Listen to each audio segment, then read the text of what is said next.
Bruno, sobrang layo na ng sipa, parang Chu. Nakatanggap nga ng revamp etong si Bruno sa advanced server. Ang tanong, magugustuhan mo kaya ito? Tara, tignan natin kung ano ang mga pinagbago ng kanyang mga skills. Umpisahan natin sa kanyang skill 1, halos ganun pa rin naman. Upon casting, magkakaroon ka ng power ball, yung mas malaking bola. Pero nag-i-scale na ang direction kung saan pupunta ang bola mo sa movement speed mo. Ibig sabihin kahit mabilis ang movement speed mo, sasakto na kung saan ka pupunta, dun din babagsak ang bola mo. Hindi na rin ito lumalagpas sa wall, kaya mas madali nang i-handle ang bola nito. Sa original or current server, kapag naka-skill 1 ka, magkakaroon ka ng movement speed kapag natamaan mo na ng skill 1 mo ang kalaban. Kaya kapag wala kang tinatamaan, hindi ka magkakaroon ng movement speed. Pero sa paparating na revamp Bruno, kahit wala kang tamaan basta nasipa mo na yung bola mo, kapag ikaw ay naka-skill 1, magkaka-movement speed ka na. Ginawa ito ng mga developer para mas madali mo nang makuha yung bola mo after mong mag-skill 1. Dito naman tayo sa kanyang skill 2, tinanggal na ang crowd control ng skill 2 niya. So hindi mo na may stun yung kalaban pag dinasyan mo sila. Wala na ring damage ito na naibibigay. Pero after mong mag-dash, magkakaroon ka na ng power ball. Ibig sabihin parang nag-cast ka din ng skill 1 after mong mag-dash. Isa sa pinakaayaw ko dito sa revamp Bruno ay hindi na babalik yung bola mo after mong mag-dash. Hindi kagaya sa original server kung saan pag nag-dash ka, babalik kusa yung bola mo. Sa original server, kapag gumagamit ka ng double skill 1 tapos nag-dash ka, matutuloy mo pa rin ang paggamit mo ng double skill 1. Kasi nga, susunod sa yung bola.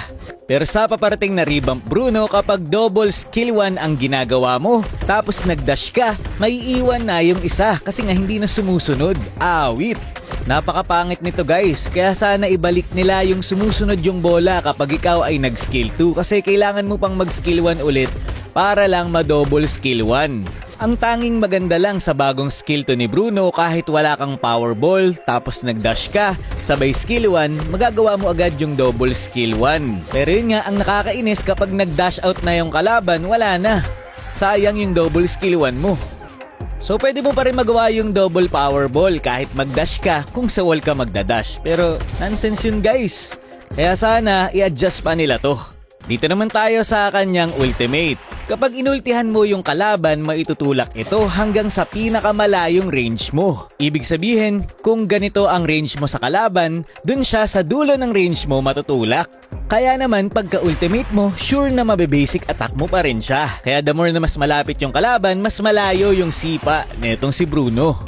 Pero kung sakaling dulo na ng attack range mo ang pwesto ng kalaban at inultihan mo sila, hindi na sila matutulak. Kasi nga i-maintain nito ang dulo ng attack range mo. Kaya pwede ka nang gumawa ng flicker trick sa kanya basta malapit yung flicker mo sa mismong kalaban. Pero sa mga nagtatanong dyan kung napapalayo ba ng Malefic Gun yung ultimate ni Bruno, ang sagot ay hindi. Same lang. Ang maganda dito sa ultimate ni Bruno ay nagbibigay na siya ng stun sa kalaban after niyang maitulak ito. So basically, yung stun ng kanyang skill 2 ay nilipat sa ultimate. Mas pinaprioritize na rin ng ultimate niya ang mga hero unit. So hindi na ito pupunta sa mga jungle monster or minions pag nag-ultimate ka kung may kalaban naman, natatalbugan din. At nakakapagbigay na rin ng slow ang ultimate niya ngayon. Kaya lang tinanggal na yung effect na nakakapag-reduce ng physical defense ang ultimate niya. So nung ginamit ko si Bruno, okay naman.